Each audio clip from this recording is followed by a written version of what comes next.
This episode of Mr. Hutchings History is now streaming on Spotify, Apple Podcasts, YouTube, and all your favorite platforms like Castbox, Podcast Addict, and Amazon Music. Tune in now. Welcome to Mr. Hutchings History, where the past comes alive. Let's dive into today's story. All right, let's dive into one of your questions. How did World War II impact African Americans in the U.S.? Did it really bring progress or just more of the same racial divides? That's a great question. It's one historians are still debating. It's not a simple answer. Yeah, for sure. Before we even get to the war years, we got to remember what life was like for Black Americans back then. Jim Crow laws, segregation everywhere, limited opportunities, not a fair system at all. Right.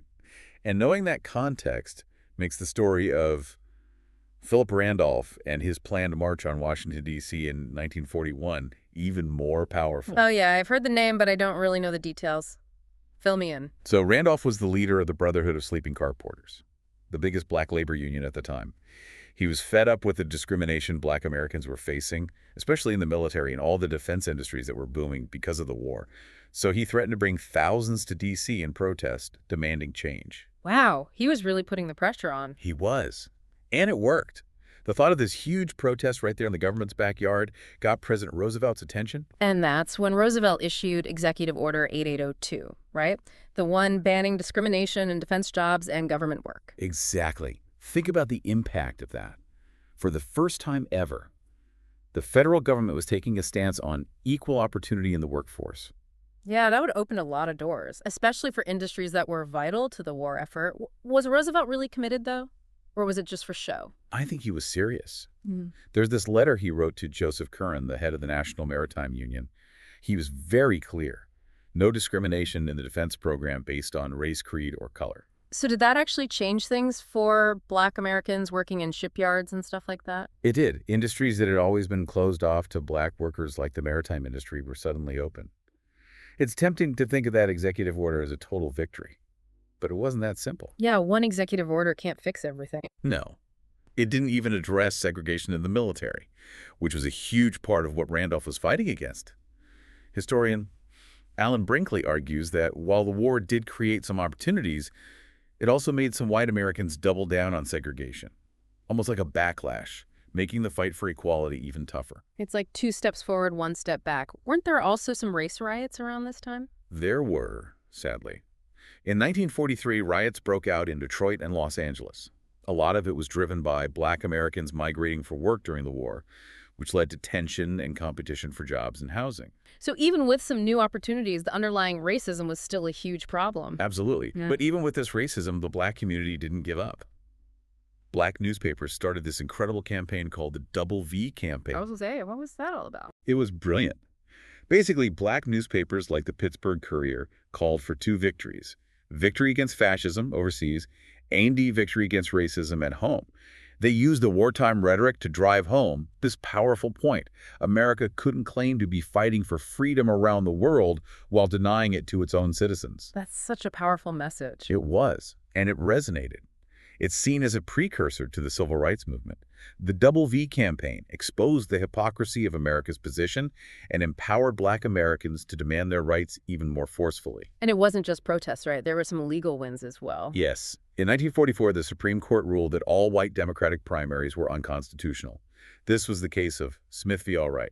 It was a major blow to Jim Crow laws, which had used these primaries to prevent Black people from voting in the South. Sounds like a major turning point. It was.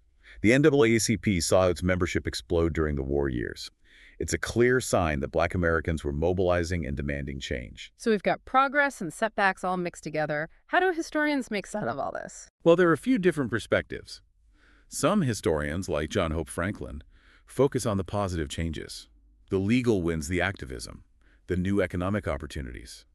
They argue that World War II definitely moved things forward for Black Americans. But not everyone agrees, I'm guessing. Right. Howard Zinn, for instance, argued that any gains that were made were only temporary, and that they ultimately ended up reinforcing white supremacy. How so? Well, think about what happened when soldiers came back home after the war. Black workers often lost the jobs they had gotten during the war. That kind of supports his point that the system didn't really change at its core. So it's not an easy question to answer. Nope, not at all. There are other historians who bring different viewpoints to the table. Neil, A win focuses on the everyday experiences of black workers during this time, especially the growth of labor unions and the unique obstacles they had to overcome. It sounds like everyone agrees that the war was a big catalyst for change. But there's no one answer about how long-lasting that change really was. You got it. And then you have historians like Patricia Sullivan, who take a more balanced approach. They acknowledge both the progress that was made, and in the end, the setbacks that continued, suggesting that World War II was a turning point, but not a complete victory. It set the stage for future fights, but it didn't solve everything overnight. So back to our original question, progress or stalemate? It sounds like World War II was a catalyst, but maybe not a complete turning point. Yeah, I think that's a good way to sum it up. World War II definitely created opportunities, led to more activism, and resulted in some important legal victories.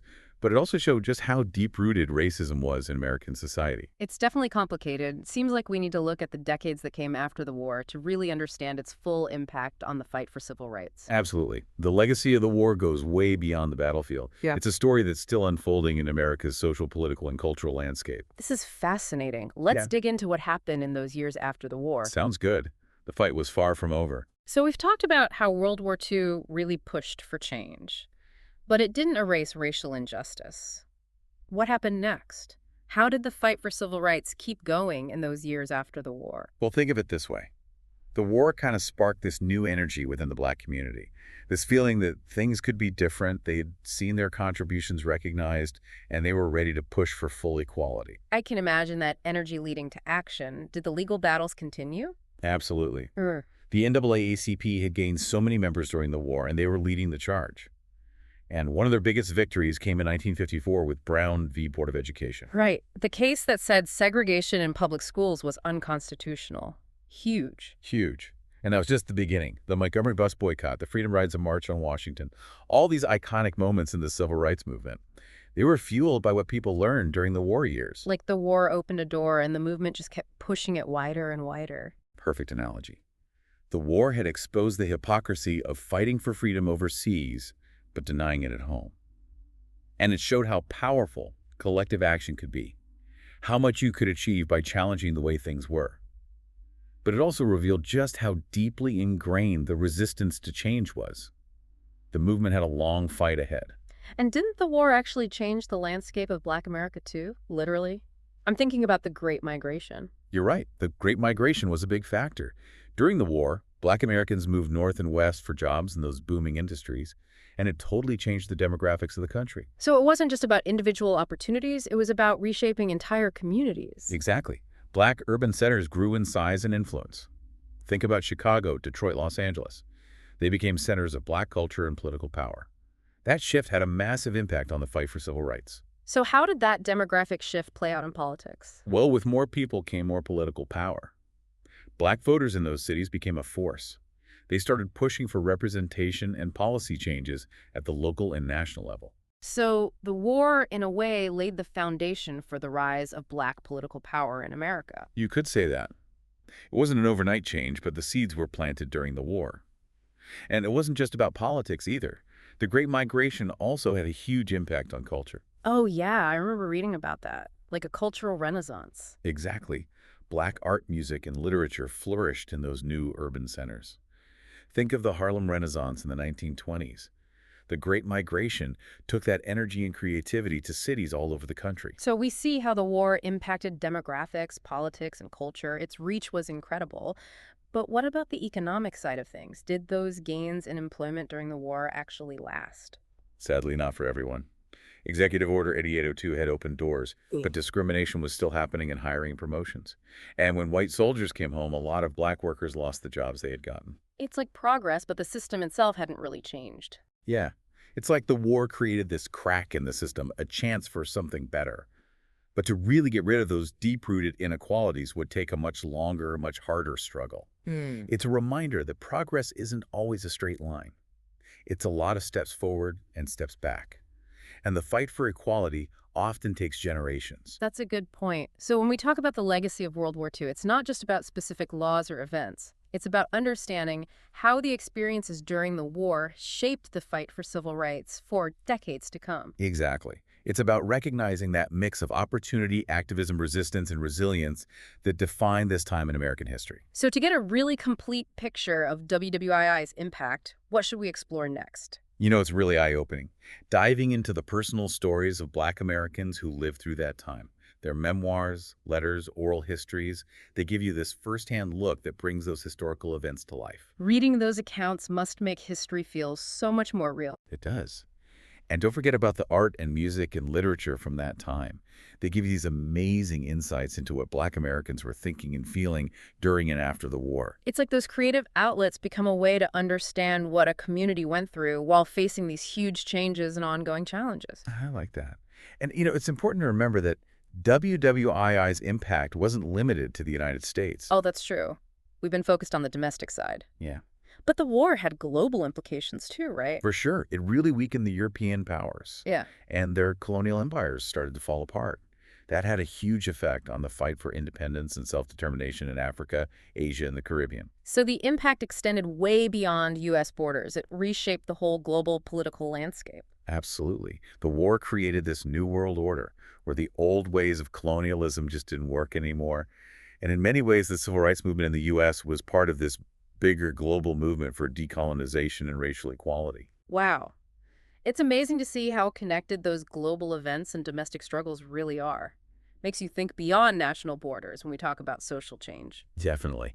And it reminds us that progress isn't this neat and tidy thing. It's messy. It's back and forth. It's local struggles mixed with global connections. And speaking of connections, it makes me think about the Cold War that came after WWII. How did that fight against communism affect the civil rights movement here in the U.S.? That's a good point. The Cold War actually put a lot of pressure on the U.S. The Soviet Union was really quick to call out America's hypocrisy fighting for freedom and democracy around the world while still having racial segregation at home. So it became a propaganda battle, too. Exactly. The U.S. government realized that how it treated Black citizens was making it look best on the world stage. It couldn't really promote democratic values when it wasn't living up to them at home. So did that pressure from the Cold War rivalry actually speed up the push for civil rights? There's a good argument for that. The Cold War definitely gave the U.S. government a reason to address racial inequality.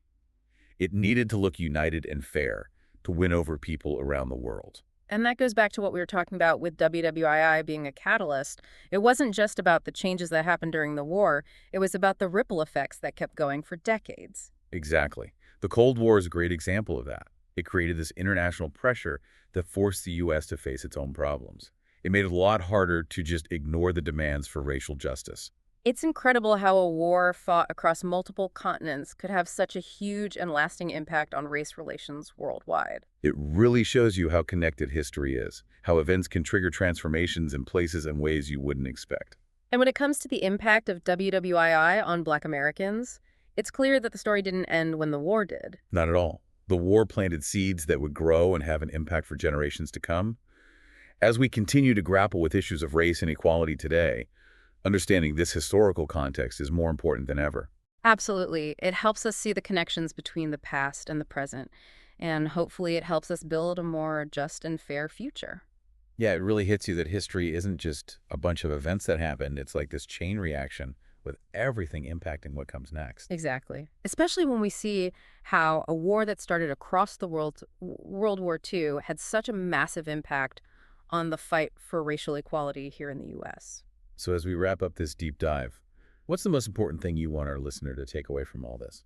I think the biggest thing to remember is that the impact of World War II on Black Americans, it's not just some side note in history. It's a story that's still relevant today.